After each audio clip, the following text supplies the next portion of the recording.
പറഞ്ഞൊരു പ്രോഗ്രാം ഉണ്ട് ജർമ്മനിയിൽ. നിങ്ങൾ ഈ ഹൗസ് ബിൽഡിംഗ് കേട്ടിട്ടുണ്ടാവും, ജർമ്മനിയിൽ മാസ്റ്റേഴ്സിൻ്റെ ഫ്രീ എഡ്യൂക്കേഷൻ കുറേ കേട്ടിട്ടുണ്ടാവും. പക്ഷേ ഇത് അധികം കേട്ടിട്ടുണ്ടാവില്ല. എന്നാൽ ഈ ഇടയ്ക്ക് ഞാൻ എൻ്റെ കമൻസിൽ കുറേ ആൾക്കാർ ഇത് ചോദിക്കണുണ്ടായിരുന്നു, ഇതൊന്ന് എക്സ്പ്ലെയിൻ ചെയ്ത് തരുമോ എന്ന് പറഞ്ഞിട്ട്. ആ എക്സ്പ്ലനേഷനാണ് ഈ വീഡിയോ. മുഴുവനായി കാണുക, അപ്പോൾ നിങ്ങൾക്ക് മനസ്സിലാവും എന്താണ് ജർമ്മനിയുടെ ഈ പ്രോഗ്രാം എന്നുള്ളത്.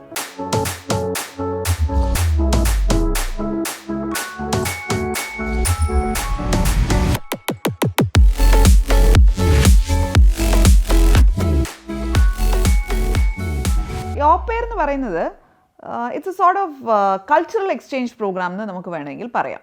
അതായത് നമ്മൾ ഒരു ജർമ്മൻ ഫാമിലിയോടൊപ്പം താമസിച്ചിട്ടാണ് ജർമ്മൻ ഭാഷ അവിടെ പഠിക്കുന്നത്. അതാണ് സംഭവം. അപ്പോൾ അതെന്താ ജർമ്മൻ ഭാഷ നാട്ടിൽ നിങ്ങൾ പഠിച്ചാൽ പോരെ, എന്തിനാണ് അവിടെ പോയി പഠിക്കുന്നത് എന്ന് നിങ്ങളിപ്പോൾ ആലോചിച്ചിട്ടുണ്ടാവും. അത് എന്താണെന്ന് പറഞ്ഞു വരുമ്പോൾ നിങ്ങൾക്ക് ക്ലാരിറ്റി കിട്ടും. ഈ ഓപ്പെയർ എന്ന് പറയുന്ന പ്രോഗ്രാമിലൂടെ നമുക്കിപ്പോൾ ലേഡീസിന് പോകാൻ പറ്റും. ഈ 17 വയസ്സ് മുതൽ 26 വയസ്സ് വരെയുള്ള ലേഡീസിന് നമുക്ക് ഈ ഒരു പ്രോഗ്രാമിലൂടെ അവിടേക്ക് പോവുകയും അവിടെ ഒരു ജർമ്മൻ ഫാമിലിയോടൊപ്പം താമസിച്ച്, ചുമ്മാ താമസിക്കുകയല്ല, നമ്മൾ അവിടെ ഒരു പണി ചെയ്യാനുണ്ട്. ആ ചെയ്യാനുള്ള പണി എന്ന് പറയുന്നത് അവിടുത്തെ ആ ഫാമിലിയിലെ കുട്ടിയെ നമ്മൾ ടേക്ക് കെയർ ചെയ്യണം. അതിന് വേണ്ടിയിട്ടാണ് നമ്മൾ പോകുന്നത്. അപ്പോൾ ഈ കുട്ടിയെ ടേക്ക് കെയർ ചെയ്യുമ്പോൾ നമ്മുടെ താമസം, ഭക്ഷണം, ഇത് ഓബ്വിയസ്ലി ആ ഫാമിലി ടേക്ക് കെയർ ചെയ്യും. പിന്നെ അടുത്ത് വരുന്നത് നമുക്ക് അവിടെ നിന്നുകൊണ്ട് ജർമ്മൻ ഭാഷ പഠിക്കുന്നതിന് വേണ്ടി ഒരു 70 യൂറോ എക്സ്ട്രാ ആയിട്ട് ഇവർ പേ ചെയ്യും. എന്തിന് എക്സ്ട്രാ ആയിട്ട് പേ ചെയ്യും? അല്ലാതെ തന്നെ അവർ നമുക്കൊരു പോക്കറ്റ് മണി പോലെ ഒരു 280 യൂറോസ് തരാനുണ്ട്. ഇതിന് പുറമെ ഈ ഭാഷാ പഠനത്തിന് വേണ്ടി മാത്രം ഒരു 70 യൂറോയും കൂടി തരേണ്ടി വരും. അപ്പോൾ ഈ കുട്ടിയെ നോക്കുന്ന സമയത്ത് ഒഴികെയുള്ള സമയത്ത് നമുക്ക് പേഴ്സണലി നമ്മുടെ ഭാഷ പഠിച്ചെടുത്തിട്ട് അവിടുത്തെ ഹൗസ് ബിൽഡിംഗ് പ്രോഗ്രാംസിന് അപ്ലൈ ചെയ്യാനായിട്ട് സാധിക്കും. ഇത് നാട്ടിൽ നിന്ന് ചെയ്താൽ പോരെ എന്നൊരു ചോദ്യം നിങ്ങളുടെ മനസ്സിലൊരു പക്ഷേ ഉണ്ടാവും. അപ്പോൾ നാട്ടിൽ നിന്ന് നമുക്ക് എല്ലാ ഹൗസ് ബിൽഡിംഗ് പ്രോഗ്രാമുകൾക്കും അപ്ലൈ ചെയ്യാൻ പറ്റത്തില്ല. ഇപ്പോൾ ഓരോരോ ഏജൻസികൾക്ക് എന്തൊക്കെ തരത്തിലുള്ള കോൺട്രാക്റ്റുകളാണോ ലഭിച്ചിട്ടുള്ളത് അതൊക്കെ ആയിട്ട് ബന്ധപ്പെട്ടിട്ടായിരിക്കും പലപ്പോഴും നമുക്ക് ഒരു പ്രോഗ്രാം പിക്ക് ചെയ്യാൻ പറ്റുക. പക്ഷെ നമ്മൾ അവിടെ ചെന്നിട്ടാണ് ഇത് നോക്കുന്നത് എങ്കിൽ ഏകദേശം 260ഓളം വരുന്ന ഹൗസ് ബിൽഡിംഗ് പ്രോഗ്രാമുകളിൽ നിന്ന്, ആ വൈഡ് വെറൈറ്റിയിൽ നിന്ന് നമുക്ക് ആവശ്യമുള്ളത് പിക്ക് ചെയ്ത് അതിനനുസരിച്ച് പഠിച്ച് മുകളിലേക്ക് ഉയരാനുള്ളൊരു സാധ്യത നമ്മുടെ മുമ്പിൽ വരും. പിന്നെ വേറൊരു പ്രത്യേകത എന്ന് പറയുന്നത് ഈ ഭാഷയുടെ കാര്യത്തിൽ നിങ്ങൾ കേട്ടിട്ടുണ്ടാവുമല്ലോ, നമ്മൾ ജർമ്മനിയിലേക്ക് പോകണമെങ്കിൽ ജർമ്മൻ ഭാഷ പഠിക്കണം. അതിന് ഓരോരോ ലെവലുകളുണ്ട്. A1, A2, B1, B2 എന്നൊക്കെ നിങ്ങൾ കേട്ടിട്ടുണ്ടാവും. അപ്പോൾ ഈ ഓപ്പെയർ എന്ന് പറയുന്ന പ്രോഗ്രാമിന് നമ്മൾ പോകുമ്പോഴത്തേനും ഒന്നുകിൽ നമ്മൾ A1ൻ്റെ ഫുൾ മോഡ്യൂൾസ്, അല്ലെങ്കിൽ A2ൻ്റെ ഫുൾ മോഡ്യൂൾസ്, അല്ലെങ്കിൽ B1ൻ്റെ 3 മോഡ്യൂള്, അല്ലെങ്കിൽ B2ൻ്റെ 2 മോഡ്യൂള്, ഇതിലേതെങ്കിലും ഒന്ന് ക്ലിയർ ചെയ്ത് കഴിഞ്ഞ് കഴിഞ്ഞാൽ നമുക്ക് പോകാൻ പറ്റും. അപ്പോൾ നിങ്ങൾ ആലോചിക്കും, എന്നാൽ പിന്നെ ഫസ്റ്റുള്ള സാധനം മാത്രം അങ്ങ് ആയാൽ പോരെയെന്ന്. ഞാനിതിങ്ങനെ എടുത്തെടുത്ത് പറയാൻ കാര്യം, മറ്റെന്തെങ്കിലുമൊക്കെ കോഴ്സുകൾക്ക് പോകാൻ വേണ്ടിയിട്ട് പഠിച്ചു തുടങ്ങുകയും പാതി വഴിക്ക് ഇത് സ്റ്റോപ്പ് ചെയ്യേണ്ടി വരികയും ചെയ്ത ആരെങ്കിലുമൊക്കെ ഉണ്ടാവും. അങ്ങനെയുള്ളവർ ഇത് ഇപ്പോൾ ഇവിടെ നാട്ടിൽ നിന്ന് പഠിച്ചിട്ട് അങ്ങോട്ട് പറ്റുന്നേ ഇല്ല എന്ന അവസ്ഥയിൽ നിൽക്കുന്നവരുണ്ടല്ലോ, അവർക്ക് ഇത് ബെനിഫിഷ്യലായി മാറും. അപ്പോൾ ഇതിൽ നിങ്ങൾ ശ്രദ്ധിക്കാനുള്ള കുറേ കാര്യങ്ങളുണ്ട്. നമുക്ക് ഏത് ഫാമിലിയോടൊപ്പമാണോ താമസിക്കാൻ കിട്ടുന്നത് ആ ഫാമിലി ശരിക്കും നല്ലൊരു ഫാമിലി ആണെങ്കിലാണ് ഈ പ്രോഗ്രാം കൊണ്ട് നമുക്കും ഗുണം ഉണ്ടാവുക. നമ്മൾ വെറുതെ കുട്ടിയെ നോക്കുക എന്ന് പറയുന്ന ഒരു കാര്യത്തിന് വേണ്ടിയിട്ടല്ലല്ലോ അവിടെ പോകുന്നത്. ശരിക്കും അത് നമ്മളെ സംബന്ധിച്ചിടത്തോളം ഒരു വഴി മാത്രമാണ്.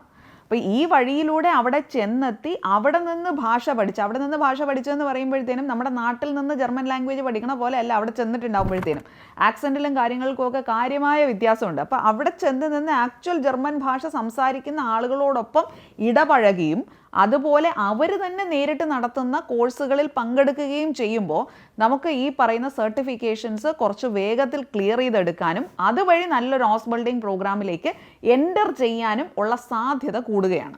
അതാണ് അവിടുത്തെ കാര്യം. അപ്പോൾ ഇപ്പോൾ നമ്മുടെ നാട്ടിൽ തന്നെ ഒരുപാട് പേര് ഇതിന് വേണ്ടിയിട്ടുള്ള സഹായങ്ങൾ ചെയ്യുന്ന സ്ഥാപനങ്ങളുണ്ട്. നിങ്ങൾക്ക് ഈവൻ കാംബ്രിഡ്ജ് അഡ്മിഷൻസിനെ കോൺടാക്ട് ചെയ്താലും ഇതിൻ്റെ ഡീറ്റെയിൽസും കാര്യങ്ങളും ഒക്കെ കിട്ടും. പക്ഷെ നിങ്ങൾ ശ്രദ്ധിക്കുക, at the end of the day നിങ്ങൾ പോകുന്നത് ഒരു കുടുംബത്തോടൊപ്പം താമസിക്കാനാണ്, അല്ലാതെ നിങ്ങൾ സെപ്പറേറ്റ് ആയിട്ട് ഒരിടത്തേക്കല്ല പോകുന്നത്. അപ്പോൾ ഈ ഫാമിലി ഇതിൻ്റെ ഇൻ്റർവ്യൂ എന്ന് പറയുന്നത്, നിങ്ങളിവിടെ നിന്ന് ഭാഷ നിങ്ങൾക്ക് ഓക്കെ ആണെന്നുണ്ടെങ്കിൽ നിങ്ങൾ അവർ കണ്ടക്ട് ചെയ്യുന്ന ഒരു ഇൻ്റർവ്യൂവിൽ പങ്കെടുക്കേണ്ടി വരും. അതിൽ അവർക്ക് നിങ്ങളെ ഓക്കെ ആകണം. അതുപോലെ അവർ നിങ്ങളുടെ പാരൻസിനെയും ഓൺലൈനായിട്ടൊന്ന് മീറ്റ് ചെയ്യും. അപ്പോൾ അങ്ങനെ ഒരു സ്റ്റെപ്പ് ബൈ സ്റ്റെപ്പ് കുറച്ച് പ്രോസസ്സുകളുണ്ട്. എന്നിട്ട് രണ്ട് കൂട്ടർക്കും പരസ്പരം ഓക്കെ ആണെങ്കിൽ മാത്രമാണ് പിന്നീട് അത് ഓഫറിലേക്ക് പോവുകയും അതുവഴി കോൺട്രാക്റ്റ് ഒക്കെ സൈൻ ചെയ്ത് നിങ്ങൾ മൂവ് ചെയ്യുകയും ചെയ്യാം. ഈ കോൺട്രാക്റ്റിൽ വ്യക്തമായിട്ട് കുറേ കാര്യങ്ങൾ പറയുന്നുണ്ട്. ഒരു ഓപ്പയറായിട്ട് പോകുന്ന കുട്ടി ചെയ്യേണ്ടതും ചെയ്യാൻ പാടില്ലാത്തതുമായ കാര്യങ്ങളുണ്ട്. അതുപോലെ ഓരോ ദിവസവും മാക്സിമം നമ്മൾ എത്ര മണിക്കൂർ വർക്ക് ചെയ്താൽ മതി എന്നുള്ളത് പോലും കോൺട്രാക്റ്റിൽ വളരെ ഡീറ്റെയിൽഡ് ആയിട്ട് പറഞ്ഞിട്ടുണ്ട്. അപ്പോൾ ഇതെല്ലാം ഈ ഇൻ്റർവ്യൂ പോലെ നിങ്ങൾ പരസ്പരം സംസാരിക്കുന്ന സമയത്ത് ഒന്നുകൂടി അങ്ങോട്ടും ഇങ്ങോട്ടും സംസാരിച്ച് ക്ലിയർ ചെയ്യാനുള്ള അവസരമുണ്ട്. ഇതൊക്കെ പക്കയായിട്ട് ചെയ്തോണം. എവിടെയെങ്കിലും ആരെങ്കിലും പറഞ്ഞു ഇങ്ങനെ ഒരു അവസരം ഉണ്ട്, ഞാൻ ഓടിക്കയറി അങ്ങോട്ട് പോവുകയാണെന്നും പറഞ്ഞ് പോയിട്ട് പിന്നീട് അബദ്ധത്തിൽ പറ്റി എന്ന് പറയരുത്. അവിടെ ചെന്ന് കഴിഞ്ഞാലും ഈ ഫാമിലി നിങ്ങൾക്ക് ഒത്തുപോകാൻ പറ്റുന്നില്ല, എന്തെങ്കിലും നിങ്ങളുടെ കോൺട്രാക്റ്റിൽ പറഞ്ഞതിൽ നിന്ന് വിപരീതമായ കാര്യങ്ങൾ അവർ നിങ്ങളെ കൊണ്ട് ചെയ്യിക്കുന്നു, ഇങ്ങനെ എന്തെങ്കിലും പ്രോബ്ലം ഉണ്ട് എങ്കിൽ കംപ്ലൈൻറ്റ് ചെയ്യാനുള്ള എല്ലാ അധികാരവും നിങ്ങൾക്കുണ്ട്. പക്ഷേ നിങ്ങൾ പോകുന്ന ഏജൻസി പ്രോപ്പർ ആണ് എങ്കിൽ ഇത്തരമൊരു പ്രശ്നം ഉണ്ടായാലും അവർ നിങ്ങളെ സഹായിക്കും. പക്ഷേ പോയിട്ടുള്ളത് വെറുതെ അങ്ങോട്ടേക്ക് അയച്ചു കൊടുക്കാൻ വേണ്ടി മാത്രമുള്ള ഒരു കമ്പനി ത്രൂ ആണ് നിങ്ങൾ പോയതെങ്കിൽ പിന്നീടുള്ള ഒരു ഹെൽപ്പും നിങ്ങൾക്ക് കിട്ടിക്കൊള്ളണമെന്നില്ല. അപ്പോൾ അതുകൊണ്ട് തന്നെ ആരിലൂടെ നിങ്ങൾ പോയാലും ശ്രദ്ധിക്കേണ്ട ഒരു കാര്യം, അവർക്ക് ജർമ്മനിയിൽ അത്യാവശ്യം ഹോൾഡ് ഉണ്ടായിരിക്കണം. എന്തെങ്കിലും ഒരു പ്രോബ്ലം വന്നു കഴിഞ്ഞാലും നിങ്ങളെ സപ്പോർട്ട് ചെയ്യാൻ അവരെ കൊണ്ട് സാധിക്കണം. ഈ കാര്യങ്ങളെല്ലാം നോക്കിയിട്ടേ നിങ്ങളൊരു ടീമിനെ സെലക്ട് ചെയ്യാവൂ. അതല്ലാണ്ട് അവർ വാങ്ങുന്ന പൈസയുടെ ഡിഫറൻസ് നോക്കിയിട്ട് നിങ്ങൾ ഒരിക്കലും ഒരു കമ്പനിയെ ചൂസ് ചെയ്യരുത്. അവരുടെ ഹോൾഡ് ഇതിനകത്ത് വളരെ പ്രധാനപ്പെട്ട ഒരു കാര്യമാണ്. കാരണം നമ്മളൊരു ഫാമിലിയോടൊപ്പമാണ് അവിടെ താമസിക്കാൻ പോകുന്നത് എന്നുള്ള കാര്യം നിങ്ങൾക്ക് നല്ലോണം ഓർമ്മ വേണം. അപ്പോൾ ഇത്രയും കാര്യങ്ങൾ ആലോചിച്ച് ഈ ഒരു പ്രോസസ്സിലൂടെ പോയി കഴിഞ്ഞു കഴിഞ്ഞാൽ അവിടെ സെറ്റിൽ ചെയ്യാൻ ഒരു വഴി കാണുന്നുണ്ട് എന്ന് നിങ്ങൾക്ക് തോന്നിയാൽ ഫോർ ഡീറ്റെയിൽസ് റീച്ചേഴ്സ്. ഇതിൻ്റെ പേര് ഓ പെയർ എന്നുള്ളതാണ്. Keep going. Happy learning.